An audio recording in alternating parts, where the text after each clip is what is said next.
कानून व्यवस्था को लेकर सरकार और विपक्ष के बीच की खींचतान सड़क और सदन दोनों के बीच आ गई है। नमस्कार, आप देख रहे हैं लोकतंत्र। मैं हूं आपके साथ अक्षय सिंह गौर। उत्तर प्रदेश के मुख्यमंत्री अखिलेश यादव ने मौजूदा वित्तीय साल का 25,347 करोड़ का अनुपूरक बजट पेश कर दिया। इस बजट के जरिए सरकार अपनी कई योजनाओं के लिए पैसों का इंतजाम कर रही है। सरकार की मंशा इस बजट के जरिए आम आदमी के बीच पहुंचने की भी है, लेकिन विपक्षी पार्टियां सवाल उठा रही हैं कि ये अनुपूरक बजट है या चुनावी बजट। इतना ही नहीं, आज सदन में कई मुद्दों को लेकर जमकर हंगामा भी बरपा। कानून व्यवस्था सहित विकास को लेकर भी विपक्ष सरकार पर हमलावर रहा। यह अनुपूरक बजट पेश होने के साथ ही सरकार पर यह आरोप भी हावी रहा कि इस अंतिम समय में जनता को मन मोहने और अपनी छवि बेहतर करने की कोशिश के तहत यह भारी भरकम बजट लाया गया। लेकिन बजट के पेश होते ही पुराने पेश हुए बजट को लेकर भी सवाल उठ रहे हैं कि मौजूदा सरकार की ओर से जो पहले बजट पेश किए गए उनका हिसाब किताब क्या कुछ रहा। चुनावी वक्त में इस बजट को पेश करने की मंशा, जरूरत और असर तीनों पर आज हम चर्चा करेंगे।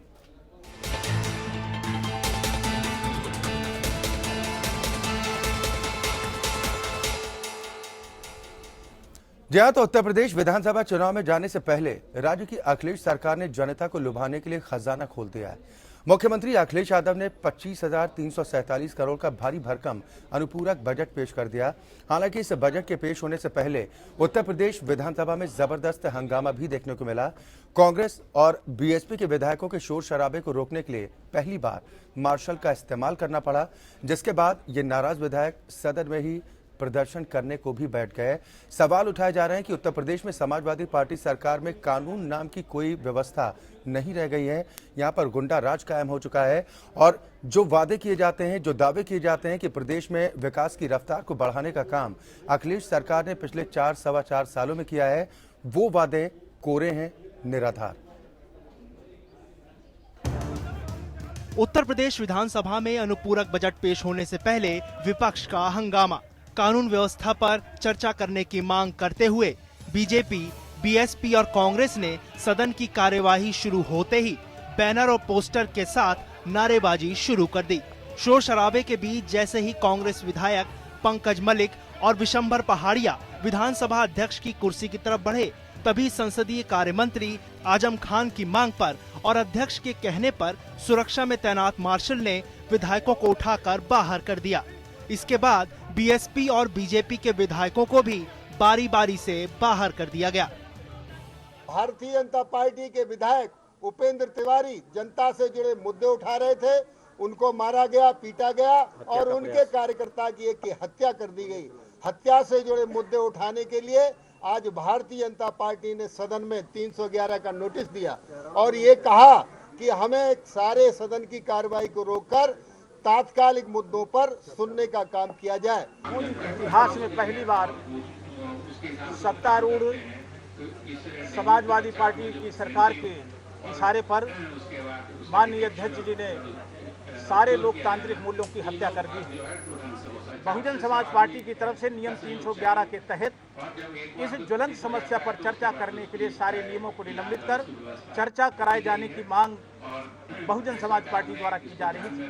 जब वो कानून व्यवस्था बिगड़ती हुई की आवाज उठा रहे थे, गन्ना किसानों के भुगतान की आवाज उठा रहे थे, पूर्वांचल में बाढ़ की जो गंभीर हालत है, जिस तरह से वहाँ की जनता त्रस्त है, उस आवाज को उठा रहे थे, तो लोकतंत्र में गले को दबाकर हत्या करने की समाजवादी पार्टी ने साजिश रची और सबसे पहले हमारे 3 विधायक पंकज मलिक, अजय लल्लू और बंसी पहाड़िया जी को धक्के देके बाहर निकाल दिया गया। इस कार्रवाई से नाराज विपक्षी दलों के विधायकों ने विधानसभा के गलियारे में ही धरना दे दिया, जबकि सरकार की ओर से कहा गया कि विधानसभा अध्यक्ष की सुरक्षा के लिए ये कदम उठाया गया। इसके ठीक बाद यूपी के मुख्यमंत्री अखिलेश यादव ने मौजूदा वित्तीय साल का 25,347 करोड़ का अनुपूरक बजट पेश कर दिया। इस बजट के जरिए सरकार अपनी कई योजनाओं के लिए पैसों का इंतजाम कर रही है। इस अनुपूरक बजट में लखनऊ के जेपी सेंटर के लिए 40 करोड़, सीजी सिटी लखनऊ के लिए 200 करोड़, बुंदेलखंड में निःशुल्क खाद्यान्न वितरण के लिए 36 करोड़, डायल 100 के लिए 125 करोड़, कैंसर संस्थान के लिए 70 करोड़, पीजीआई के लिए 57 करोड़, लोहिया इंस्टीट्यूट के लिए 51 करोड़, सैफई रिम्स के लिए 150 करोड़, ओलावृष्टि प्रभावित किसानों के लिए 20 अरब, सड़कों में मेंटेनेंस के लिए 1000 करोड़ और समाजवादी पूर्वांचल एक्सप्रेसवे के लिए 800 करोड़ रुपए का प्रावधान किया गया है। कानून व्यवस्था को लेकर सरकार और विपक्ष के बीच की खींचातान सड़क और सदन दोनों में ही देखने को मिल रही है। लेकिन चुनावी साल में हो रही नूरा कुश्ती के बीच अखिलेश सरकार अनुपूरक बजट के जरिए आम आदमी तक पहुंचने की फिराक में है और विरोधी ये सवाल पूछ रहे हैं कि जब आम बजट का पैसा पूरा खर्च ही नहीं हो रहा तो अनुपूरक बजट की जरूरत क्यों है। अभिषेक पांडे, एपीएन, लखनऊ। जी हाँ, 25,347 करोड़ का अनुपूरक बजट पेश कर दिया गया। इस बजट के जरिए सरकार अपनी कई योजनाओं के लिए पैसों का इंतजाम कर रही है, लेकिन सरकार की मंशा पर सवाल भी उठाए जा रहे हैं कि सरकार की मंशा इस बजट के जरिए आम आदमी के बीच पहुंचने की भी है और विपक्षी पार्टियां कह रही हैं कि अनुपूरक बजट के नाम पर सिर्फ और सिर्फ चुनावी फायदा हासिल करने की कोशिश है समाजवादी सरकार की। सभी खास मेहमान हमारे साथ जुड़ गए हैं। सबसे पहले अपने दर्शकों की मुलाकात आज के मेहमानों से कराता हूँ। नोएडा स्टूडियो से मेरे साथ मनोज त्यागी जी हैं, आप प्रवक्ता हैं कांग्रेस के। मनोज त्यागी जी, बहुत स्वागत है। पंखुड़ी पाठक हैं जो समाजवादी पार्टी को रिप्रेजेंट करेंगी, आप सपा की प्रवक्ता हैं। पंखुड़ी जी, आपका भी बहुत स्वागत है इस चर्चा में शामिल होने के लिए। लखनऊ स्टूडियो से मेरे साथ डॉक्टर चंद्रमोहन सिंह हैं, आप प्रवक्ता हैं भारतीय जनता पार्टी उत्तर प्रदेश के। डॉक्टर चंद्रमोहन जी, स्वागत है आपका इस चर्चा में शामिल होने के लिए। सबसे पहले पंखुड़ी पाठक जी, मैं आपके पास आना चाहूँगा। हालांकि कानून व्यवस्था के मसले पर खूब खींचतान तो देखने को मिली है, लेकिन इस अनुपूरक बजट को लेकर अब तमाम सवाल आपकी विपक्षी पार्टियां उठा रही हैं कि अनुपूरक बजट है या चुनावी बजट। देखिए, कोई बहुत हैरत की बात नहीं है कि इस तरह का ड्रामा आज विधानसभा में हुआ और इस तरह के सवाल उठ रहे हैं, क्योंकि चुनाव का समय करीब आ रहा है तो इस तरह की बातें होंगी और इस तरह के बेबुनियाद सवाल उठाए जाएंगे। और राजनीति कौन नहीं कर रहा और कौन कर रहा है ये काफी साफ है।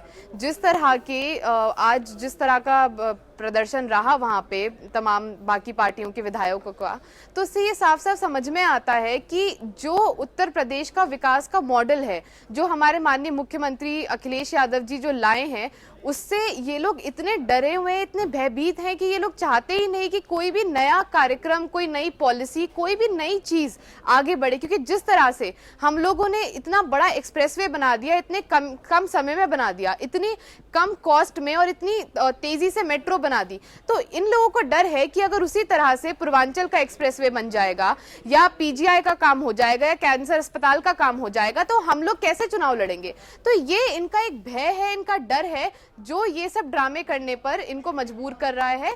लेकिन हम लोग जो हमने विकास किया, एक ये जो रास्ता अपनाया है, हम इस पे नहीं रुकेंगे। और चुनावी बजट कोई नहीं है, तमाम इस तरह की चीजें पहले भी हुई हैं। नेताजी तो साफ कह रहे हैं कि उत्तर प्रदेश की सरकार में अगर कोई मंत्री काम कर रहा है तो वो सिर्फ शिवपाल सिंह यादव है।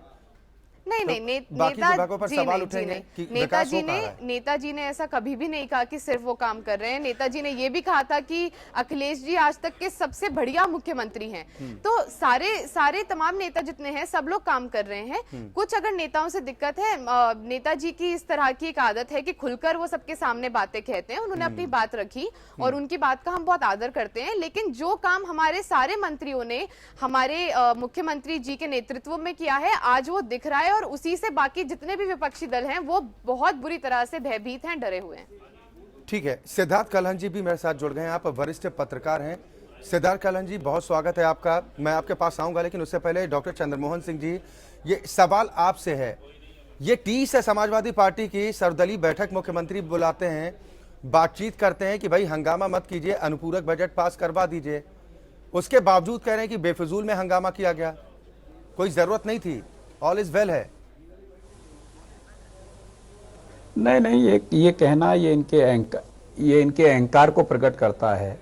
और भारत में लोकतंत्र है, संसदीय लोकतंत्र है, लोकतंत्र चर्चाओं के लिए है। और लोकतंत्र में और जिस तरीके से आज जो हुआ है और मार्शल का प्रयोग हुआ है, वो बिल्कुल भी उचित नहीं है, पूरी तरीके से बेबुनियादी है और अनुचित है। और भारतीय जनता पार्टी इसकी भर्त्सना करती है।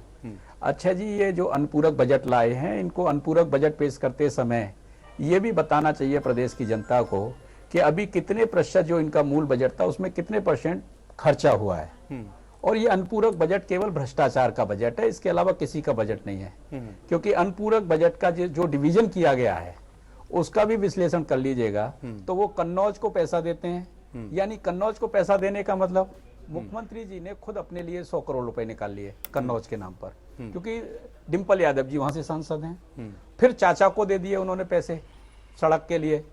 तो ये पूरी तरीके से भ्रष्टाचार के लिए बजट है, इसमें कहीं कोई बात नहीं है। और सबसे पहले क्योंकि इनकी जो योजना है जी। आप देख लीजिए, किसी भी शहर में जाके कहीं पे भी सर्वे करा के देख लीजिए, जैसे इन्होंने साइकिल पथ बनाए हैं, उन साइकिल पथ का यहाँ सिद्धार्थ कालंस जी यहाँ पर मौजूद हैं, जो भी लोग, राजीव जी भी हैं, सभी लोग हैं, जो भी लोग, मनोज जी भी हैं, सभी लोग जाके देख लें, कहीं पर भी कोई साइकिल पथ का उपयोग है। ये केवल चहेतों को लाभ देने के लिए। सड़कों की हालत खराब है, बद से बदतर हालत है सड़कों की उत्तर प्रदेश में, जो राज्य सरकार की सड़कें, पीडब्ल्यूडी के अंतर्गत जो सड़कें आती हैं वो बद से बदतर है, उन पर चलना मुश्किल है। मैं खूब सड़क मार्ग से घूमता हूँ और वहां बहुत बुरी हालत है, लेकिन उसके बावजूद भी जो हालत है वो इतनी खराब है, इतनी दयनीय स्थिति में है कि ये पूरी तरीके से, और ये इसलिए बजट है अभी ये फिर एक बार और भ्रष्टाचार के लिए, ये पूरी तरीके से चहेतों को लाभ देने के लिए, भ्रष्टाचार के लिए ये बजट पेश किया गया है। इससे विकास का कोई लेना देना नहीं है। विकास के नाम पर केवल और केवल ये नाटक है। उत्तर प्रदेश की जनता भयभीत है। अब मुख्यमंत्री डायल 100 की बात करते हैं, लेकिन मैंने कभी भी डायल 100 का कोई सदुपयोग होते हुए देखा नहीं है, कोई उसकी उपयोगिता नहीं है। बुलंदशहर कांड हुआ, सबके सामने हुआ, कहां गया डायल 100? पंखुड़ी जी आपके पास और जिस तरीके से ब्रजपाल तेवतिया जी का विषय हुआ, उसमें डायल 100 कहां गया? लगातार वो डायल 100 करते रहे, लेकिन डायल 100 से हासिल क्या हुआ? तो उत्तर प्रदेश में हालत नहीं, तो मुख्यमंत्री ने यह भी दर्द जाहिर किया डॉक्टर चंद्रमोहन जी कि कुछ अधिकारी हैं जो ध्यान नहीं दे रहे हैं, उनकी लापरवाही का नतीजा है, लेकिन उन्हें भी वो ठीक करके रहेंगे। मनोज त्यागी जी, मैं आपके पास आना चाहूंगा। ये मुख्यमंत्री जी, अच्छा जी, ये मुख्यमंत्री जी अपनी अकर्मण्यता को प्रकट कर रहे हैं कि अधिकारी ये कर रहे हैं, वो कर रहे हैं। इसका मतलब क्या है? आपकी जिम्मेदारी है, जनता ने आपको दिया है, जनता के प्रति जवाबदेही आपकी है। ठीक है मनोज त्यागी जी, मेरा सवाल ये है कि जो आप लोग सवाल उठा रहे हैं, समाजवादी पार्टी के नेता कह रहे हैं कि सिर्फ हंगामा खड़ा करने की कोशिश की जा रही है, जबकि समाजवादी पार्टी सिर्फ उत्तर प्रदेश के विकास को आगे बढ़ाने का काम कर रही है। जो अनुपूरक बजट आज पास हुआ उसे आप सप्लीमेंट्री बजट के तौर पर देख रहे हैं या फिर चुनावी सप्लीमेंट के तौर पर देख रहे हैं जिसका इस्तेमाल सपा करेगी? ये चुनावी सप्लीमेंट के साथ साथ ये भ्रष्टाचार का, क्योंकि चुनाव लड़ना है, चुनाव लड़ना है तो पैसा कहां से आएगा? भी और कांग्रेस के जितने भी विधायक थे प्रदीप माथुर जी के नेतृत्व में, वहां पर उन्होंने एक बात कही कि उत्तर प्रदेश के अंदर सबसे पहले कानून व्यवस्था खराब है, किसानों का पेमेंट नहीं हो रहा है, गरीबों की बात नहीं सुनी जा रही है कि इस पे पहले बहस कर ली जाए।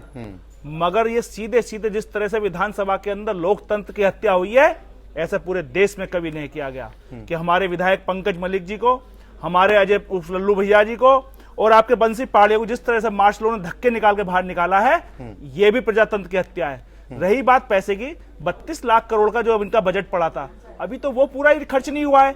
25,000 करोड़ जो इन्होंने ये निकाले हैं, सीधे सीधे भ्रष्टाचार के लिए निकाले हैं, ताकि उनको एडवांस पेमेंट करके जो लोगों को दे दिया जाए और वो लोग पता नहीं काम होगा नहीं होगा। और सबसे मुझे लगता नहीं है कि चुनाव भी, मेरे को लगता है 2 या 3 महीने के अंदर अंदर विधानसभा जो है चुनाव घोषित हो जाएंगे, अधिसूचना जारी हो जाएगी। जब अधिसूचना जारी हो जाएगी तो ये काम कैसे हो पाएंगे, मेरी तो समझ में ये नहीं आ रहा है। क्योंकि पिछले के जो इन्होंने पिछली योजना इन्होंने जो दी है अभी, वही अभी पूरी नहीं हो पाई है। रही बात जो पैसा पड़ा है, अभी तक तो वही पैसा इन्होंने नहीं दिया। इनको व्हाइट पेपर देना चाहिए था गवर्नमेंट को कि इतना फंड हमने जो बजट पेश किया था, इतना हमारा बजट जो है इन प्रोजेक्टों में खत्म हो चुका है, इतना प्रोजेक्ट में पैसा लग चुका है। नहीं तो समाजवादी पार्टी की प्रवक्ता पंखुड़ी पाठक हमारे साथ हैं, वो हिसाब देंगी ना सरकार के जो 4 साल का कार्यकाल रहा है या पिछले अनुपूरक बजट का किस तरीके से इस्तेमाल हुआ है।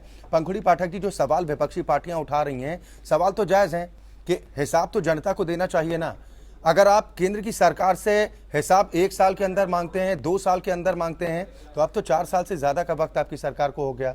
पिछले बजट के लिए जो पैसा निर्धारित किया गया था, कितना खर्च हुआ और कितना अभी बैलेंस?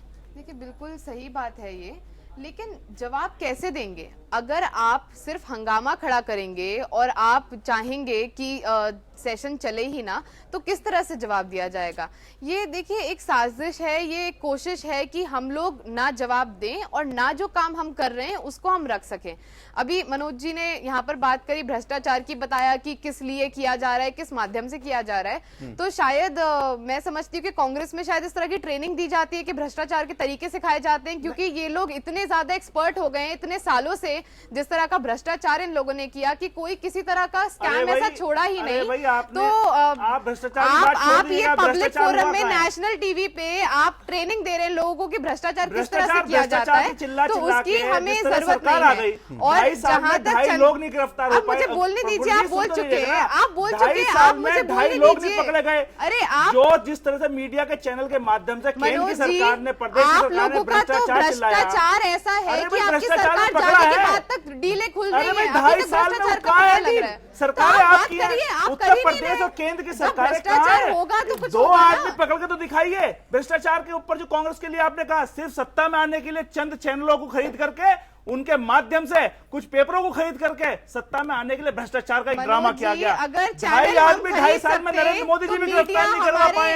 उत्तर प्रदेश की सरकार भी गिरफ्तार करा के और दिखाई ना। गिरफ्तारी की अगर बात होगी, जिस तरह से सीबीआई का दुरुपयोग आपने करा है, हमने अगर उस कोई तरह नहीं का किया है। दुरुपयोग आपके खिलाफ होने नेताजी लगे मानते हैं तो क्या? आज तक सेंटर में जितने भी मिनिस्टर रहे हैं कांग्रेस के, सारे अंदर होंगे। ठीक है नेताजी पंकुड़ी मानते पाठक हैं जी, क्या? भ्रष्टाचार हम टूटा है, 2G, अपने 3G, मुद्दे पर कोल, वापस ऑगस्ट लौटते हैं। हम अरेस्ट, अनुपूरक वेस्ट बजट को में लेकर चर्चा कर रहे हैं और उत्तर हमने प्रदेश के आगे विकास को लेकर जाएंगे, चर्चा कर रहे हैं। बातों को घुमाने से काम चलने वाला नहीं है। मुझे बोलने का मौका ही नहीं दिया जाता। ठीक है मनोज त्यागी जी, आपको भी पूरा मौका मिलेगा। बातों को घुमाने से, वक्त जाया करने से कोई फायदा मिलने वाला नहीं है। उत्तर प्रदेश की जनता बहुत समझदार है। लेकिन एक सवाल मनोज त्यागी जी ने, पंकुड़ी पाठक जी, बिल्कुल वाजिब उठाया कि अधिसूचना जारी होने के बाद जो ये बजट पास हुआ, इसका मतलब क्या रह जाता होने है? जा रहा 2 महीने बाद चुनाव। देखिए, ये जितनी भी चीजें हैं, ये सारी तमाम चीजें ऐसी हैं जो आज की अनाउंस करी हुई नहीं है और पहले से ही हमारा वायदा रहा है कि हम ये सब चीजें पूरी करेंगे। तो इसको लेकर देखिए, विकास को हम रोक नहीं सकते। अगर उत्तर प्रदेश के लोगों की कोई जरूरत है तो उसको पूरा करना सरकार की जिम्मेदारी है। हमने कहा था कि पूरे उत्तर प्रदेश को जिस तरह हम जोड़ेंगे, क्योंकि तब तक डेवलपमेंट नहीं हो सकता जब तक सड़कें नहीं बनेंगी। हमने लखनऊ तक एक्सप्रेसवे पहुंचा दिया, लेकिन वो एक्सप्रेसवे पूर्वांचल तक पहुंचाना भी उतना ही जरूरी है।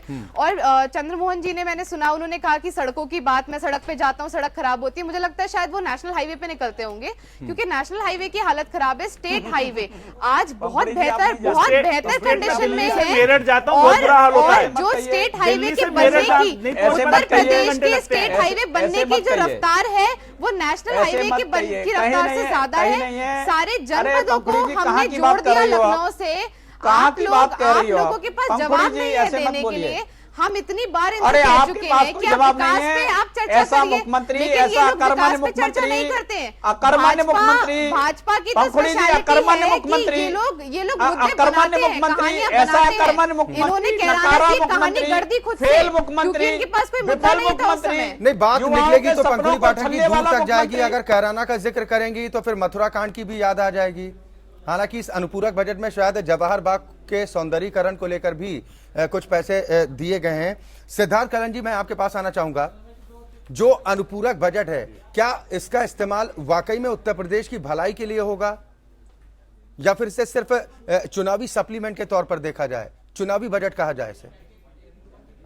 आवाज इको हो रही है। देखिए अक्षय जी, ये बात सच है कि किसी भी फाइनेंशियल मैनेजमेंट में सालाना बजट के बाद अनुपूरक बजट चाहे 1 बार आए या 4 बार आए या 6 बार आए, ये लाना बैड फाइनेंशियल मैनेजमेंट की निशानी है। लेकिन देश के तमाम राज्यों में ऐसा होता रहा है और उत्तर प्रदेश में हर विधानसभा सत्र में एक अनुपूरक बजट आता है।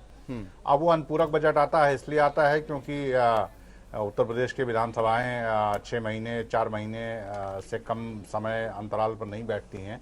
इस दौरान बहुत सारी घोषणाएं हो जाती हैं या बहुत सारे कास्ट सर्कुलेशन होते हैं, बहुत सारी नई योजनाएं आ जाती हैं, नई परियोजनाओं की घोषणा होती है जिनके बारे में प्रोविजन नहीं किया जाता है सालाना बजट में। तो ये अनुपूरक बजट आना कोई बहुत आश्चर्य की बात नहीं है, अनुपूरक बजट लाना कोई गलत बात नहीं है। और चुनाव चूंकि करीब है तो चुनाव के हिसाब से अनुपूरक बजट आया है। और इस पूरे बजट में अखिलेश यादव जी ने 2 चीजें बड़ी अच्छी तरीके से की है। एक, चुनाव को ध्यान में रखते हुए सड़क, बिजली, कृषि इन क्षेत्रों के लिए भारी भरकम एलोकेशन किया है। नहीं तो इस बात को दूसरा, समाजवादी अपनी जो, पार्टी के नेता स्वीकार करें ना, ग्रीन सिद्धार्थ प्रोजेक्ट्स हैं, कलन जी, जिसमें अभी आपके स्क्रीन जो पे वो आ रहा है, दम्भ भरते कन्वर्सा हैं कि पर हमने पार्क है, 90% से लखनऊ ज्यादा में काम तो हॉस्पिटल पहले ही है, पूरा कर दिया। जेपी अगर कन्वेंशन सड़कों की सेंटर हालत है, अभी भी खस्ता है, बिजली व्यवस्था सुचारू रूप से नहीं चल पा रही है, मूलभूत सुविधाओं का अगर अभाव है, बलिया एक्सप्रेस वे है, तो पिछला बजट कहाँ गया? अभी तो उसको वही खत्म नहीं हुआ है। अभी तो जवाब दे सकती हूँ उसका। जी पंखुड़ी जी, सबसे बड़ा प्रदेश है और देश में सबसे पिछड़ा भी रहा है। 5 साल में अगर आप चाहेंगे कि एकदम से सारी चीज बदल जाए तो ये संभव नहीं है। जितना प्रदेश मैडम इससे सरकार- पहले भी समाजवादी पार्टी की सरकार रही है मैं वही उत्तर बता प्रदेश रही में, हूँ। हम तब लोगों कितनी का- तस्वीर और हम तकदीर लोगों बदली। का- हम लोगों का पंखुड़ी जो पाठक जी, 2012 के बाद से मुख्यमंत्री अखिलेश यादव हैं, उससे पहले नेताजी यानी कि मुलायम सिंह यादव ने भी तो सत्ता संभाली, तब कितना विकास हुआ, कितनी तस्वीर बदली? मैं देखिए मैं अभी की बात करूंगी क्योंकि चर्चा आज के बजट पे हो रही है। तो हमारा जो मैनिफेस्टो तो स्वीकार था, कीजिए कि हमने पिछली उसको सरकारों पूरी ने भी तरह कुछ नहीं से- किया, जो भी काम हुआ अखिलेश सरकार कर रही है। देखिए कई सारी सरकारें रही हैं, लेकिन एक बात मैं कह सकती हूँ कि जो तेजी उत्तर प्रदेश के विकास ने आज पकड़ी है, अभी तक नहीं पकड़ी थी।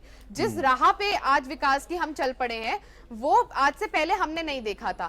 और जहां तक इस बात की बात है कि बजट क्यों पेश किया गया, क्या किया गया, और इसमें मैं ये कहना चाहूंगी कि जो हमारा मैनिफेस्टो था, हमने उसको पूरी तरह से लागू किया है। आप कह रहे हैं कि 90% चीज हम कर चुके हैं, मैं कहूंगी 100% कर चुके हैं। ये हम उसके आगे बढ़ के हम काम कर रहे हैं। जैसी जैसी नहीं तो समस्याएं हिसाब हमारे दीजिए, सामने आ रही है, हिसाब दे दीजिए, पंखुड़ी पाठक जी हिसाब दीजिए। ओलावृष्टि, नहीं क्या तो इस हम बात ये का जान हिसाब सकते हैं दीजिए। कि ओलावृष्टि नहीं, होगी? हमको कोई और जो ओलावृष्टि में गन्ना हमारा किसानों से साथ वायदा किसी किया ने था ना नहीं आप लोगों दिया। ये जो आपने हम- कहा, पंखुड़ी पाठक हमें जी, कोई उससे ऐतराज नहीं है कि आप विकास मत करिए, हमें कोई ऐतराज नहीं है कि अनुपूरक बजट मत लाइए। हमारा कहना था जो किसान का पेमेंट आज तक नहीं हो रहा है, जो आप हाँ विकास की बात कर रहे हैं, विकास हुआ है, माफियाओं का विकास हुआ है, भू माफियाओं का विकास हुआ है, ठेकेदारों का तो विकास, कांग्रेस वाले ठेकेदारों का ज्यादा अच्छी विकास तरह से हुआ है, जानते होंगे जो क्योंकि समाजवादी शायद इन पार्टी लोगों के के गुंडे connection थे में ज्यादा उनका रहते हैं विकास हुआ माफिया है, लोग। लॉ एंड ऑर्डर खत्म हो गया है। विकास किसका हुआ है? रही बात नेताजी की, मैं नेताजी को भी इस चैनल के माध्यम से धन्यवाद देना चाहता हूं। उन्होंने एक बहुत अच्छी बात कही है, आपको भी पता होगा कि अखिलेश के सरकार के जो मंत्री हैं वो भ्रष्टाचार में डूबे हुए हैं। ये 25,000 करोड़ का जो बजट आ रहा है, ये भी उसी की भेंट चढ़ेगा, मैं दावे से कहना ठीक है, चाहता हूं, क्योंकि ठीक है, पिछला ठीक है, बजट तो मनोज आप पहले त्यागी पेश जी, कर आपको दीजिएगा। पूरा मौका मिलेगा। पंखुड़ी जी अब जवाब दीजिए इस बात का। देखिए कांग्रेस के मुंह से तो भ्रष्टाचार की बात बिल्कुल भी अच्छी नहीं लगती है। नेताजी ने जो क्योंकि कहा- जिस तरह का नेताजी ने कभी ये नहीं कहा कि सारे मंत्री भ्रष्टाचार में उन्होंने लिप्त कहा- हैं। उन्होंने देखिए नेताजी इस एपीएन हमेशा के मंच बातें पर खुल के पंखुड़ी रखते पाठक हैं। जी हम इस पर बहस भी कर चुके हैं। मुलायम सिंह यादव ने जो कुछ भी कहा था ऑन वर्ड्स हमारे पास है, कहिए तो हम आपको सुना भी आप सकते बताइए, हैं कि अगर मुलायम उन्होंने सिंह कहा यादव कि जी ने सारे- साफ देखिए, लहजे में ये- कहा कि उत्तर प्रदेश का कोई मंत्री काम नहीं कर रहा है, अगर काम कर रहे हैं तो सिर्फ शिवपाल सिंह यादव। Yes. अगर शिवपाल सिंह फिर यादव आप पार्टी ये से भी- हट जाते हैं, इस्तीफा दे देते हैं, तो फजीयत हो जाएगी। देखिए ये तक कहा। राजनीतिक बात अलग है। अगर आप दिखाना चाहते हैं तो आप ये भी दिखाइए कि नेताजी ने ये कहा कि अखिलेश जी जैसा मुख्यमंत्री आज तक कोई नहीं हुआ है। हमने ये तो भी अगर दिखाया है। सरकार भैया, काम नेताजी नहीं का कर क्या रही- मतलब है? अगर सरकार अरे काम अच्छा नहीं कर रही जी, तो सबसे बड़े अच्छा मुख्य- जी, बाप बेटे को लेके क्या मतलब है इस बात का? प्रदेश की जनता को क्या मतलब है? नेताजी का हमारा मतलब जो विकास के दावे किए जाए डॉक्टर चंद्रमोहन सिंह जी, हमारा सवाल सिर्फ इतना है, जो विकास को लेकर दावे किए जा रहे हैं उन दावों में कितनी सच्चाई है, कितनी हकीकत है, हम ये हिसाब जानने की कोशिश कर रहे हैं। और उत्तर प्रदेश की जनता को जवाब देने की जिम्मेदारी है सपा सरकार की, और जवाब देना पड़ेगा। नहीं, सच्चाई कितनी है ये तो भाजपा और अच्छा तमाम जी, बाकी पूरी पार्टियों की फिजूल बौखलाहट से नजर आ रहा पूरी फिजूल है। की जिस तरह से कवायद- सेशन अरे रोकना पड़ रहा है पंखुड़ी जी, उन्हें। बौखला नहीं रहे हैं, बौखला नहीं रहे हैं, हम आक्रोशित हैं। कल आपको दिखाएंगे विधानसभा के सामने, हम आपसे लड़ रहे हैं। ये अच्छा, अत्याचारी कल सरकार यानी है। तैयारी हो गई है, आप कल भी बताओ, विधानसभा नहीं चलने उसी देंगे। अरे पंखुड़ी जी, आप गाजियाबाद, आप एनसीआर से बैठी हो, वहीं गाजियाबाद में नवीन यादव पूरे पुलिस महकमा को चैलेंज कर रहा है, जो कांस्टेबल है। आप क्या बात करेंगे डायल 100 की? नवीन यादव का कप्तान की हैसियत नहीं है नवीन यादव के सामने, आप क्या बात करेंगे डायल 100 की? आपने कहा मैंने डायल 100 को देखा नहीं अभी तक। डायल 100 अभी लॉन्च नहीं हुआ है चंद्रमोहन जी, थोड़ी तैयारी करके आया करें। डायल 100 लॉन्च नहीं हुआ है, 2 अक्टूबर को हमारी तैयारी है लॉन्च करने की, और दुनिया की सबसे बड़ी इंटीग्रेटेड स्कीम है आज तक की। आज से पहले किसी ने उत्तर प्रदेश में ऐसा काम करने करने का नहीं मुख्यमंत्री सोचा। पूरी हम तरीके कर से रहे हैं तो विफल आपको है। दिक्कत हो रही है। ऐसा विफल आप ये मुख्यमंत्री सोच रहे हैं आपने- कि आप कह अगर रहे हो, लॉ एंड ऑर्डर आप भी मजबूत हो तैयारी करके जाएगा आओ। तो आप चुनाव आप कैसे तैयारी लड़ेंगे? करके आया करो, आप भी बोला करो, आप ये मत बोला करो कि हमारे वायदे पूरे हो गए। एक टैबलेट नहीं दिया है आपने, एक नौजवान को टैबलेट नहीं दिया है। कितनों को दिया टैबलेट बताएंगे क्या, हिसाब देंगे क्या आप? जिस आप कितने लैपटॉप लैपटॉप को दे रहे हैं? आप अभी आप हर तक एक को झुंझुना लैपटॉप दे बोलते रहे थे, हैं। अरे उस आप क्या लैपटॉप करें? से अरे हम बोलते 86% थे। स्टूडेंट्स अरे हम के जो उनका कैसे- तैयारी है उस क्या सब में बातें सुधार कर रहे आया हैं? है। आप कितना मैं क्या हमने करूं? युवाओं के लिए किया है उसकी आप आप बात बताओ मत करिए। आप लोगों के तो पंखुड़ी वादे पाठक ऐसे जी, जो पूरे ही नहीं करे जा पंखुड़ी सकते। पाठक जी, क्या शिक्षा 15 लाख व्यवस्था रुपए की अगर ला बात करेंगी 15 लाख रुपए तो ला उसकी सकते हैं बदहाली क्या? सामने आ जाएगी। 2017 हकीकत में ये बताया है। हकीकत ये है आप डॉक्टर शर्मा चंद्रमोहन नहीं सिंह जी, चाहिए। ऐसा उत्तर प्रदेश में नहीं शिक्षा देखा है। प्रणाली किस तरीके से काम कर रही है, साइकिल पर एपीएन ने इस बनाएंगे, बात की पड़ताल गाँवों में करने की सड़क कोशिश नहीं की थी। गाँवों के संपर्क नतीजा मार्ग नहीं ये सामने है। था, ये सिद्धार्थ कलहन साइकिल जी, पर बनाएंगे। कि जो प्राइमरी स्कूल के शिक्षक हैं उन्हें यह नहीं पता कि उत्तर प्रदेश का मुख्यमंत्री कौन है, तो शिक्षा किस गर्त में जा रही है यह किसी से छिपा नहीं है। पंखुड़ी पाठक जी, देखिए, अगर आप एक दो किसी स्कूल में जाकर आपने इस तरह का, हमने और भी कई मैडम सारे क्या बात कर रही हैं? एक शिक्षक बच्चों का भविष्य एक का भी बर्बाद करता है तो मजाक हो रहा है। बहुत सारे प्रदेशों की इस तरह की वीडियो देखी है। अरे भाई, हमने बहुत इनके लिए सारे तो प्रदेशों की इस कारोबार तरह है। की वीडियो देखी है। समाजवादी उससे सबक पार्टी क्यों नहीं के लिया लिए जाता? सबक ले रहे हैं। पंखुड़ी पाठक जी, उससे इसीलिए- सबक क्यों नहीं लिया जाता? इसीलिए मॉडल आपने कहा कि एक आध जगह हो सकता है, तो इसका मतलब छूट दे दी जाए क्या?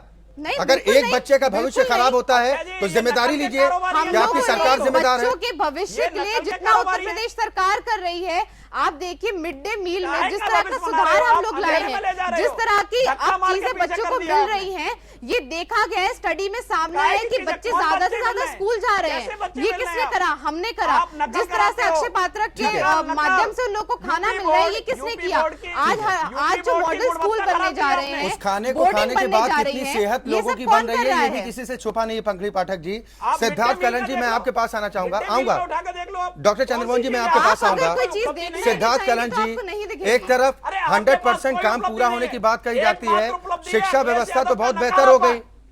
हकीकत हमने दिखाई ना, तस्वीरें पूरे प्रदेश और देश की जनता ने देखी कि शिक्षक नहीं जानते कि उत्तर प्रदेश का मुख्यमंत्री कौन है। देखिए, उत्तर प्रदेश के जो शिक्षा चयन आयोग यादव साहब थे, उनको हाई कोर्ट ठीक ने है, इसलिए ठीक है, हटाया। आऊंगा। मनोज त्यागी जी, आऊंगा मैं आपके पास।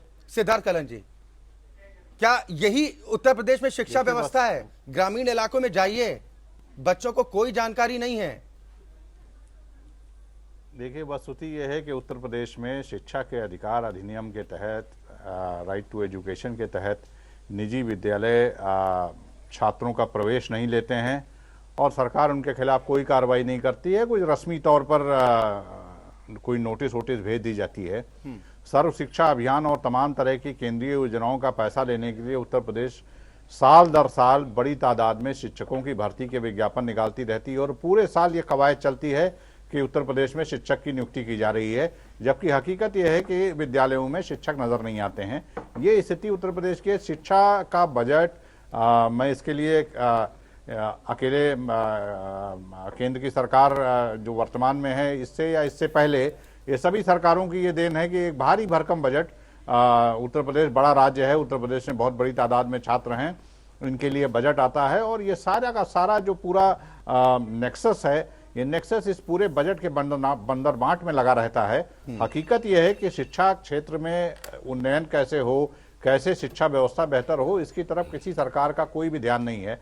आज भी जो आया है अनुपूरक बजट, इस अनुपूरक बजट में उत्तर प्रदेश में एक योजना है जो नौजवानों के लिए बनाई गई है, स्टार्टअप योजना, जिसके लिए मात्र 5 करोड़ रुपए का प्रावधान किया गया है। इसके बरक्स अगर आप दूसरे तमाम सारे मदों में जो एलोकेशन हुआ है उस एलोकेशन को देखें, मैं किसी भी तरीके से इस सप्लीमेंट्री बजट की कोई हिमायत नहीं कर रहा हूं। सप्लीमेंट्री बजट आपने लाया, अच्छी बात है, आपका अधिकार है, आप ला सकते हैं। अभी इससे बड़ा एक सप्लीमेंट्री बजट और आने वाला है और आप ये देखिएगा अक्षय जी, इन दोनों सप्लीमेंट्री बजट को जब जोड़ दीजिएगा, मुझे नहीं मालूम है, मैं कोई नजूमी भविष्यवक्ता नहीं हूं कि अगली सरकार मार्च में कौन सी बैठने वाली है, लेकिन जो भी सरकार बैठेगी उस सरकार के सामने बहुत बड़ी मुश्किल आएगी कि जब सालाना बजट से अलग करीब करीब 50 से 60 हजार 70 हजार करोड़ रुपए का एक एडिशनल बर्डन इसी फाइनेंशियल, क्योंकि हमारे रिसोर्सेज नहीं बढ़े हैं। अभी जीएसटी आने के बाद तो और दिक्कतें बढ़ने वाली हैं। हमारे रिसोर्सेज तो बढ़े नहीं हैं। इस साल के अब तक के जो आंकड़े आ रहे हैं, उत्तर प्रदेश में जो रेवेन्यू रियलाइजेशन के आंकड़े आ रहे हैं, कोई बहुत बढ़िया तस्वीर सामने नहीं ला रहे हैं। और चुनावी साल में तो वैसे भी रेवेन्यू का रियलाइजेशन कुछ घटता ही है। ये यहाँ की नहीं, पूरे देश भर के सभी राज्यों की स्थिति होती है। ऐसे में 60-70 हजार करोड़ रुपए का जब एक एडिशनल बर्डन लेकर जो भी सरकार आने वाली होगी, जब वो बजट बनाने बैठेगी 2017-18 का, उसके सामने क्या दिक्कत पेश आएगी। लेकिन शायद इसकी तरफ ध्यान नहीं है। इस समय केवल और केवल निगाहें चुनाव पर हैं और पूरे के पूरे आप और इसीलिए शायद विपक्षी पार्टियां कह रहे हैं कि ये चुनावी बजट है। डॉक्टर चंद्रमोहन जी, किसानों को लेकर कहा जाता है कि किसानों को केंद्र सरकार की तरफ से जो मदद मिलनी चाहिए थी वो मदद नहीं मिली, जिसकी वजह से किसान बदहाल रहा उत्तर प्रदेश का। अब जो 2000 करोड़ रुपए का प्रावधान इस अनुपूरक बजट में किया गया है, इससे कितनी तस्वीर बदलेगी किसानों की, कितनी तकदीर बदल जाएगी? क्या गन्ना किसानों को जो बकाया आज भी बाकी है वो वापस होगा? देखिए, यहाँ मनोज जी भी बैठे हुए हैं, हम लोग अलग अलग राजनीतिक पार्टी से हैं, लेकिन गन्ना बेल्ट से हैं। ये भी गन्ना बेल्ट से, मैं भी गन्ना बेल्ट से हूँ। इस उत्तर प्रदेश की सरकार ने एक भी मिल मालिक को जेल में डाल नहीं पाई।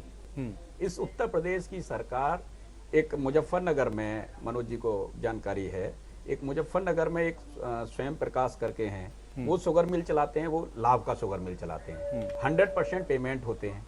लेकिन उत्तर प्रदेश की सरकार के पास कोई मॉडल नहीं है। उत्तर प्रदेश की सरकार, और जो बात किसानों की बात हो रही है, किसानों के लिए बजट का प्रावधान हुआ है। मैं खुद किसान का बेटा हूं, गांव से आता हूं मैं। पंखुरी जी, गांव में जो भेदभाव किया जा रहा है मुआवजे में, वो सिद्धार्थ जी इतना दुर्भाग्यजनक है, इतना दुर्भाग्यजनक है कि उसकी कोई सीमा नहीं है। पार्टी के आधार पर, जाति के नाम पर, इन आधारों पर मुआवजा दिया जाएगा। गलत नहीं है, ये तथ्यपरक बात है, तथ्यपरक बात है। पंखुरी जी, तथ्यपरक बात है, झूठे आरोप नहीं है, ये सच है। ये झूठे आरोप नहीं है, सच है। आपका किसान से कोई लेना देना नहीं है। पंखुरी जी, आप सपा की नेता हो, आप सपा की नेता हो, आप बैठी रहो। अरे पूरे आंदोलन हुए, आप चैनल से लेके मीडिया तक, आपके झूठ कहने से कोई झूठ नहीं होगा।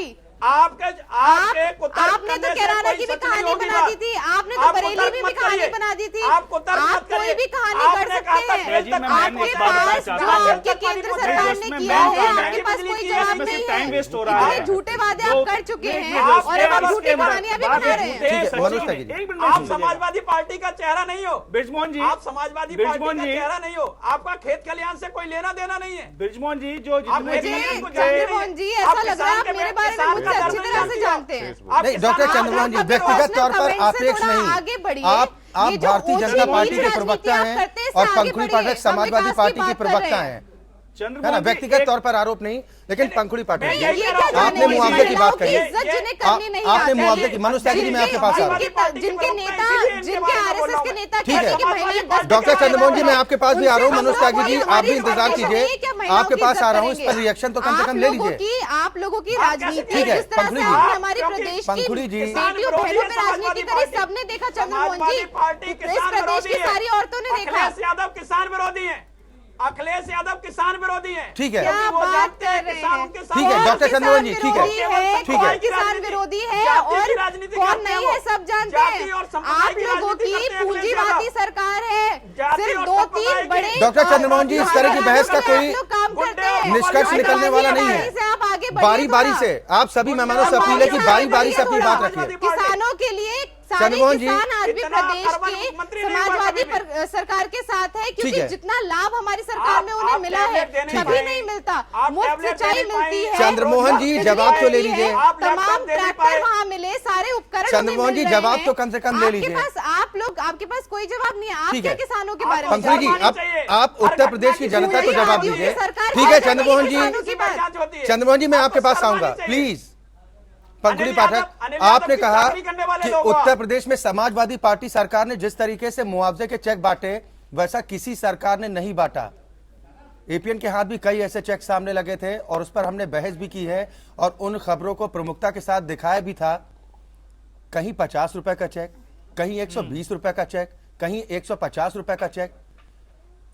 देखिए, प्रशासन की जगह पे अगर कोई गलती हो जाती है तो उसका आप सरकार को उसके लिए जिम्मेदार नहीं ठहरा सकते। जितना हमने किया है, आप देखिए ओलावृष्टि हुई पूरे पश्चिम उत्तर प्रदेश में, उस टाइम पे इतना ज्यादा सरकार की जिम्मेदारी नहीं है पंखुड़ी पाठक? केंद्र सरकार ने उस समय अगर अधिकारी गड़बड़ी करते हैं तो सरकार की जिम्मेदारी नहीं है क्या? बजट में प्रोविजन बना के ओलावृष्टि के टाइम पे वहां पर दिया। आप देखिए, क्या सरकार की जिम्मेदारी नहीं है पंखुड़ी पाठक? इस बात का जवाब दीजिए। हमने पूरी आपने कहा कि अधिकारी गड़बड़ करते हैं, इसमें सरकार को दोष देना ठीक नहीं है। अगर कोई चेक गलत कट गया तो इसके लिए आप सरकार को जिम्मेदार ठहराएंगे। बुंदेलखंड में हमने क्या किया आप नहीं देख रहे हैं। आज अगर अरे आप शासन कर रहे हैं, कार्रवाई कीजिए। आज वहाँ पे आप कार्रवाई कीजिए। तो वो तालाब हमने क्या खुदवाए सरकार हैं। का इकबाल आज खत्म हो गया? ये सवाल नहीं उठेगा। तो वो हमने कराई है, हमने राहत सामग्री वहाँ सरकार पटवाई क्या है। होती है? आज आपकी कोई बुंदेलखंड जिम्मेदारी की नहीं है, हालात इस्तीफा बहुत दे दो बेहतर आप। है, बहुत खराब हो आप सकते प्रदेश थे। नहीं चला गलत कह रहे हैं पंखुड़ी जी, मैं भाजपा स्वयं बुंदेलखंड भाजपा में को नहीं, इतनी मैं ज्यादा खुद गया हूँ। सांसद मैं दिए, खुद बुंदेलखंड लेकिन उसके बाद भी मैं उत्तर खुद प्रदेश के बुंदेलखंड साथ गया नहीं, मैं इस बात को सरकार नहीं मान बार-बार सकता। भेदभाव करती है। ठीक है, बुंदेलखंड में राहुल जी अंकुर की जी, आपकी बात पदयात्रा को थी, समझ मैं गया। स्वयं गया हूँ। जी, 3 दिन ठीक है। पहले मैं बुंदेलखंड में घूमा हूँ। वहां पे गरीब आदमी, रोटी नहीं थी उसके पास, घास की रोटी खा रहे थे वो लोग। आप क्या बात कर रही है? वहां पे 3 दिन पहले जब सर मैं वहां पहुंचा अक्षय जी, वहां जाकर के मैंने स्वयं देखा। मेरा खुद, हम पश्चिम में रहते हैं, हम अच्छे लोगों, किसानों के परिवार के लोग आए हुए हैं। हमने देखा कि वहां कितनी बुरा हाल है। इनकी प्रदेश की सरकारों ने वहां ध्यान नहीं दिया इस टाइम। आप सोच सकते हैं झोपड़ी में रहने को जगह नहीं है उन लोगों के पास, झोपड़ी टूटी हुई है। देखिए, इस तरह की बेबुनियादी नहीं, बातें राहुल तो हम गांधी भी जी कह की सकते हैं, पदयात्रा के बाद कितनी तब भी कर अखिलेश सकते हैं। यादव जी ने उसमें कुछ राहत करने के लिए, कुछ दिखाने के अरे लिए आप मीडिया को, राहुल जी की तब उन्होंने बात कुछ मत पैकेट करिए।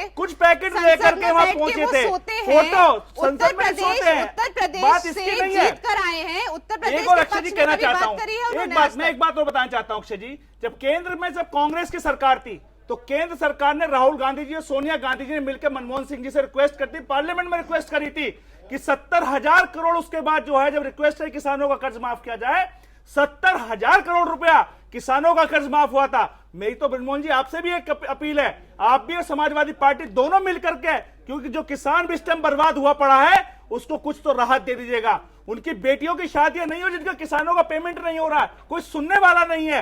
जाड़ों में शादियों का फिर शुरू हो जाएगा सीजन। आप उन किसानों से पूछिए जिनके पास पेमेंट नहीं मिलने का, उनका आधार एक है। नहीं, पॉपुलर की खेती, बेटियों की शादी के लिए भी हम लोग मदद कर रहे पॉपुलर हैं। की खेती सारे सहारनपुर के मुआवजे हमने अंदर दिए, जब कांग्रेस की ओलावृष्टि में सरकार में दिए, 1400 सूखे रुपए में कुंटल दिए। होता था, आज 300-400 रुपए पे रह गया है, क्योंकि हरियाणा में आपकी सरकार है। वहां पे व्यापारियों ने मोनोपोली कर लिया है, पेमेंट नहीं हो रहा उन लोगों का, किसान आत्महत्या में मजबूर होने की स्थिति में आ रहा है। ठीक है। आप देख लीजिएगा, भ्रष्टाचार की बात कर रहे ठीक है। हैं, 25,000 सिद्धार्थ कलन जी, भ्रष्टाचार में तो जाएगा 25,000 करोड़ सिद्धार्थ रुपए। कलन जी, उत्तर प्रदेश में इतना विकास हुआ कि जवाब देने के लिए पंखुड़ी पाठक जी को बार बार पानी भी पीना पड़ रहा है। और बुंदेलखंड का जिक्र जो हम जिस तरीके से कर रहे हैं, ये लोग, अब हमारी आवाज ऐसे तो महिलाओं की तो आवाज दबी रहेगी। अब हम तो इनके पिच पे नहीं चिल्ला सकते हैं। ठीक है। सिद्धार्थ कलन जी, जो बुंदेलखंड में जितनी राहत समाजवादी पार्टी ने पहुंचाई, पंखुड़ी पाठक जी के मुताबिक कि सपा सरकार ने बहुत राहत पहुंचाने की कोशिश की है, लेकिन हकीकत हमने एक और दिखाई थी कि जब आपसे पहले जो मुख्य सचिव हुआ करते थे आलोक रंजन साहब, वो दौरे के लिए पहुंचते हैं बुंदेलखंड के, तो रातों रात सड़क का निर्माण कराया जाता है कि जिस रास्ते से वो गुजरे कहीं उन्हें गच्चा न लगे, जो पोल खुल जाए। विकास हुआ है, तरक्की हुई है। देखिए, बुंदेलखंड के नाम पर जितने भी पैकेज आए, कुछ आए, कुछ मांगे गए, अभी तक आए नहीं। और बुंदेलखंड के नाम पर जिस कदर राहत का एक सिलसिला चला है, उसके हिसाब से बुंदेलखंड में 5% भी काम नहीं हुआ। आज बुंदेलखंड में बारिश बहुत अच्छी हो रही है, बुंदेलखंड में नदियों में बाढ़ है, ज़बरदस्त बाढ़ है। और उसी के साथ साथ दूसरी तस्वीर भी सामने आ रही है कि बुंदेलखंड में जल संरक्षण के लिए बनाए गए ज़्यादातर चेक डैम टूट रहे हैं। यानी कि कैसे पैसों का इस्तेमाल हुआ है ये सब जानते हैं। बुंदेलखंड में राहत, एक समाजवादी राहत सामग्री नाम से बंटना शुरू हुआ है। बुंदेलखंड के 2 जिले अगल बगल हैं, एक बांदा है, एक महोबा है। उन 2 जिलों में परिजन ही जिलाधिकारी के पदों पर तैनात होते हैं, और वही सामग्री उन दोनों जिलों में जो खरीदी जाती है, वो कितना उसमें अंतर है उसकी कीमत में, ये उसकी कीमत को देखने से पता चल जाता है। मुझे लगता है कि तमाम ईमानदारी के साथ सुब्रमण्यम स्वामी जितनी महंगाई को बढ़ा नहीं बता पा रहे हैं, उससे कई गुना महंगाई वहां बढ़ जाती है। तो बुंदेलखंड का क्या हाल है ये तो पहले से मालूम है। और ये भी सही बात है कि अब ऐसे लगता है कि जैसे ये रस्मो रिवाज दस्तूर है उत्तर प्रदेश सरकार का, अलग अलग सरकारों का, कि हर बार के अनुपूरक बजट में एक जैसे खाने पीने के साथ चटनी और पापड़ का इंतजाम होता है, उस तरह से बुंदेलखंड के नाम पर भी कुछ होता है।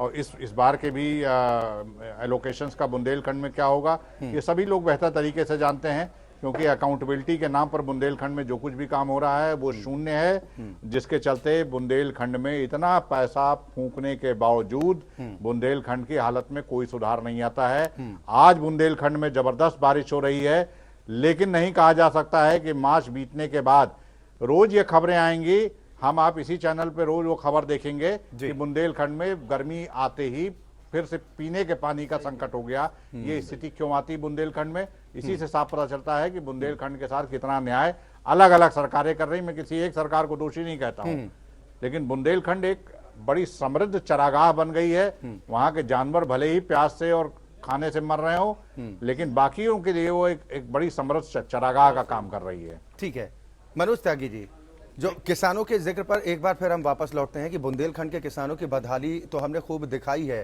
कि हकीकत वहां पर क्या है और दावे क्या कुछ किए जाते हैं। लेकिन अब जो इस अनुपूरक बजट में जो भी प्रावधान किया गया है किसानों को लेकर, उससे कितना आपको लग रहा है कि किसानों को फायदा होने वाला है? जैसा हम जिक्र कर रहे हैं कि गन्ना किसान परेशान हैं, उनकी बकाया की रकम आज तक नहीं मिल पा रही है, उधर मिल मालिकों तक फायदा पहुंचाने की कोशिश की जाती है, मिल मालिकों को राहत पहुंचा दी जाती है, कहा जाता है कि मिल मालिक बहुत परेशान हैं और मिलें बंद करने की कगार पर हैं, किसान क्या करें? सर उनकी रकम तो दीजिए। उसके लिए क्या हुआ है, माननीय मुख्यमंत्री जी ने क्या किया था, मिल मालिकों को जो केंद्र से एक जो है बजट दिया गया था कि आप जो कांग्रेस के टाइम में कि इसमें इनको राहत दी जाए। उत्तर प्रदेश की सरकार ने क्या किया कि जो मिल मालिक थे उनको तो वो फंड दे दिया गया, जो पैसा दे दिया गया, मगर उनको जिस नाम पे पैसा मिला था कि आप इनको किसानों का पेमेंट के रूप में दें, वो किसानों का पेमेंट नहीं हुआ। उत्तर प्रदेश के मुख्यमंत्री चाहते तो मिल मालिकों को 2 को जेल भेज देते, सबका पेमेंट हो जाता। अभी सिद्धार्थ जी ने बहुत अच्छी एक बात कही कि बुंदेलखंड चारे के लिए गरीब आदमी तो वहां भूखा मर रहा है। अगर किसी को फायदा हो रहा है उत्तर प्रदेश के सरकार के मंत्रियों को हो रहा है, नेताओं को हो रहा है, अधिकारियों को हो रहा है। भ्रष्टाचार में कंठ तक डूबी पड़ी है ये सरकार। और रही बात सरकार की, 1000 करोड़ का जो बजट दिया गया, अगर आपने देखा हो सबसे ज्यादा बजट कहां हुआ है, वो माननीय शिवपाल जी को दिया गया है। इसलिए दिया गया है, सब जानते हैं 20% कमीशन कितना बैठेगा 1000 करोड़ का। अब आइएगा कन्नौज के लिए, कन्नौज में 100 करोड़ रुपए दे दिए गए हैं।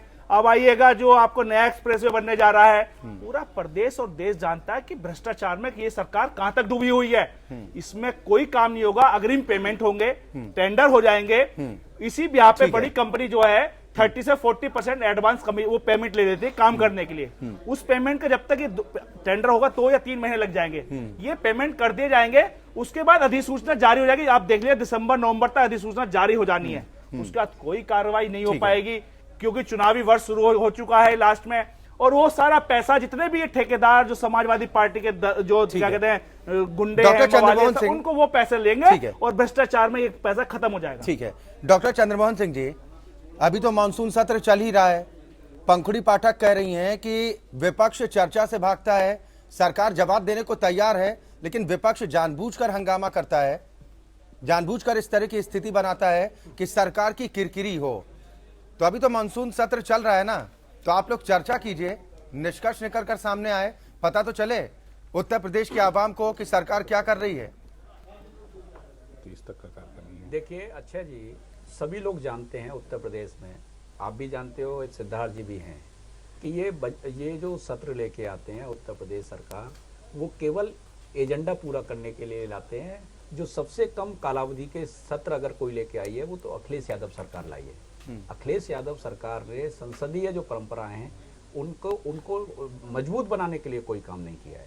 आप पूरा गिन लीजिए अभी तक के कि कितने कितने दिनों की कितनी मीटिंग्स का सत्र हुआ है। अब ये 30 तक का सत्र है, कितना छोटा सत्र रखा है।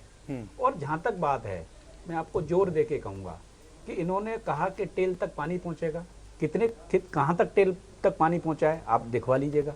और ये बुंदेलखंड की जो बात आ रही है, अच्छा जी गौर साहब, मैं पूरा जोर दे के कह रहा हूं, पूरी जिम्मेदारी के साथ कह रहा हूं कि सरकार अपना कार्यकाल पूरा करने जा रही है, लेकिन इस सरकार को बुंदेलखंड में एक भी विधायक पर विश्वास नहीं हुआ।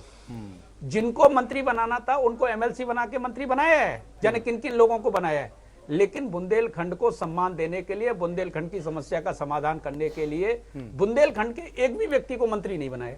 क्यों नहीं बनाया? क्योंकि चंद्रपाल यादव सहित जो लोग हैं वहां पर, उनका चारागाह कैसे बुंदेलखंड बना रहे, इसलिए यह काम किया गया। क्योंकि ये इनकी प्रतिबद्धता तो इटावा है, इनकी प्रतिबद्धता सैफई है, इनकी प्रतिबद्धता मैनपुरी है, इनकी प्रतिबद्धता कन्नौज है, इनकी प्रतिबद्धता बदायूं है। आप तो कह रहे हैं कि पूर्वांचल को भी हाईवे देंगे। समाजवादी पार्टी के विधायक ने किया। अरे कह रहे हैं चंद्रमोहन जी अभी का कह जवाब रहे हैं, देना क्या चाहूंगी कर रहे हैं कि बुंदेलखंड की जो अरे बात कर रहे पंखुड़ी जी, हैं, एक क्यों मिनट, नहीं बनाया, मैं एक बताती मिनट, हूँ, एक मिनट क्योंकि और लूंगा। आपकी तरह पंखुड़ी हम जी। बुंदेलखंड पे राजनीति नहीं कर रहे हैं। ठीक है पंखुड़ी जी, हम पहले सुन समाधान लेते हैं। निकाल रहे हैं। सुन लीजिए सुन लीजिए फिर जवाब पंखुड़ी जी, मेरी बात सुन लीजिए। उत्तर प्रदेश में जो अराजकता है, उत्तर प्रदेश में जो गुंडा राज है, उत्तर प्रदेश में जो हाहाकार है, उत्तर प्रदेश में जो भ्रष्टाचार है, उस भ्रष्टाचार के खिलाफ मुहिम शुरू हो चुकी है। कल एक पाठक जी आए हैं भारतीय जनता पार्टी में, आप भी पाठक हैं, मैं आपको चैनल पर आमंत्रण दे रहा हूं कि आप आओ उत्तर प्रदेश से अराजकता मिटाने के लिए। खुला ऑफर पंखुड़ी पाठक जी। नहीं, मुझे समझ नहीं आ रहा है इस बात का मैं क्या जवाब दूं, क्योंकि अराजकता की जहां तक बात है, ज्यादा अराजकता फैलाने वाले कौन है? 2013 से तमाम कोशिशें करी जा रही है सांप्रदायिकता और इस तरह के सांप्रदायिक दंगे भड़काने की। मुझे ना मेरा एक्सपीरियंस है, ना मेरी वो आइडियोलॉजी है, और ना ही मैं दंगा भड़काने में विश्वास रखती हूँ, तो आपका आमंत्रण मैं स्वीकार नहीं कर सकती। अगर हमने दंगा भड़का है, मुजफ्फरनगर दंगा होता है तो आजम खान के कारण होता है। आप क्या बात कर रहे हैं? प्रदेश में संगीत सोम, संजीव बालियान भूल गए उन्हें क्या? जिस तरह की आप लोगों के नेता भाषण देते हैं, केशव मौर्य आपके जो प्रदेश अध्यक्ष हैं, उनकी क्या क्वालिफिकेशन है कि वो दंगा भड़काने में एक्सपर्ट है, कि उनके ऊपर दंगे के तमाम केस लगे? इस क्वालिफिकेशन पे आप लोगों ने बनाया है। योगी आदित्यनाथ जी को आपने प्रभारी बनाया पिछले चुनाव का, क्यों? ताकि वो नरसिम्हा की बात करे, ताकि वो घर वापसी की बात करे। आपके पास सांप्रदायिकता को छोड़ के कोई मुद्दा नहीं है। आप लोगों को लगता है कि अगर आप समाज को बांट देंगे तो आपका फायदा होगा, आप चुनाव जीत जाएंगे, लेकिन उत्तर प्रदेश की जनता इस बात से ऊपर उठ चुकी है। जो विकास करा है हर वर्ग के लिए समाजवादी पार्टी ने, उस पे अब जनता वोट देगी। आप कितना भी लोगों को बांटने की कोशिश करिए, उसका आपको फायदा नहीं मिलेगा। पंखुड़ी पाठक जी, ठीक है डॉक्टर चंद्रमोहन जी, आऊंगा मैं आपके पास आऊंगा। ठीक है, अब आप ये कह रहे हैं कि उत्तर प्रदेश में जितना विकास हुआ उतना विकास इससे पहले कभी नहीं हुआ, लेकिन जो आपके पार्टी के भीतर जो घमासान मचा हुआ है, पारिवारिक द्वंद्व कह सकते हैं जिसको, कि एक तरफ तो समाजवादी पार्टी के कार्यकर्ता नेता गुंडाई कर ही रहे हैं नेताजी के मुताबिक, ये हम नहीं कह रहे हैं, ये आरोप हमारा नहीं है, नेताजी ने खुले मन से कहा कि वो गुंडाई करने पर आमादा हैं, जमीन पर काम करने को कहा तो वो जमीन के लिए काम करने लग गए। अब पारिवारिक द्वंद्व छिड़ा हुआ है, तो आप इनसे कैसे उभरेंगी?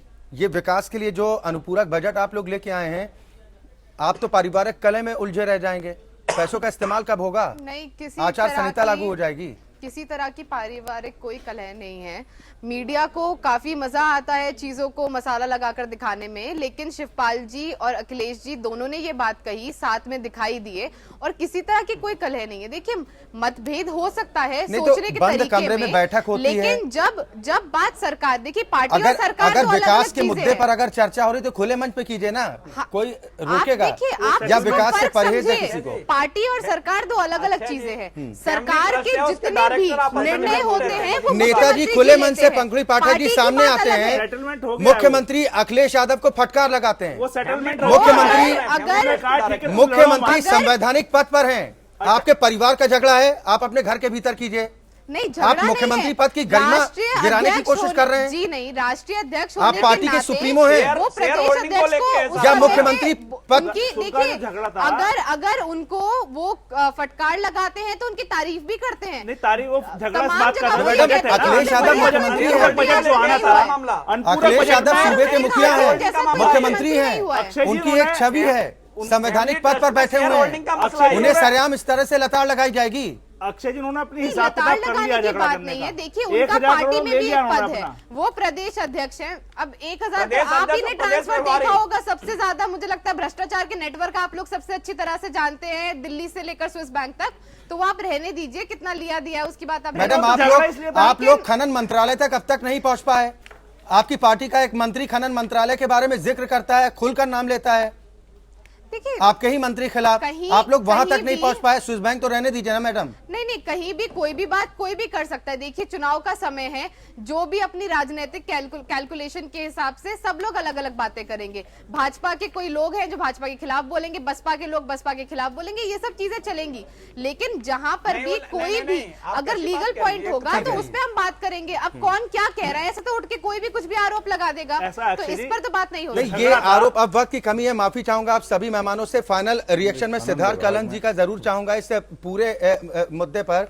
सिद्धार्थ कलहन जी, ये जो हंगामा भी खूब हुआ, जैसा कि पंखुड़ी पाठक जी ने भी कहा कि सदन में ऐसा पहले कभी नहीं देखा, इस तरह से हंगामा नहीं देखा, लेकिन मार्शल का जिस तरीके से इस्तेमाल किया गया वो भी शायद नहीं देखा हम लोगों ने। अब ये अनुपूरक बजट सामने आ चुका है। चुनौतियां अखिलेश सरकार के सामने कई हैं। एक, विकास के जो वादे किए थे उन वादों को पूरा करने की चुनौती है। दूसरा, परिवार में जो द्वंद्व मचा हुआ है उस द्वंद्व को दूर करना है। तीसरा, पार्टी के नेता गुंडई करने से बाज नहीं आ रहे, नेताजी बार बार नसीहत दे रहे हैं। किन किन चुनौतियों से निपटेंगे, विकास कहां होगा, यह अनुपूरक बजट किस काम आएगा?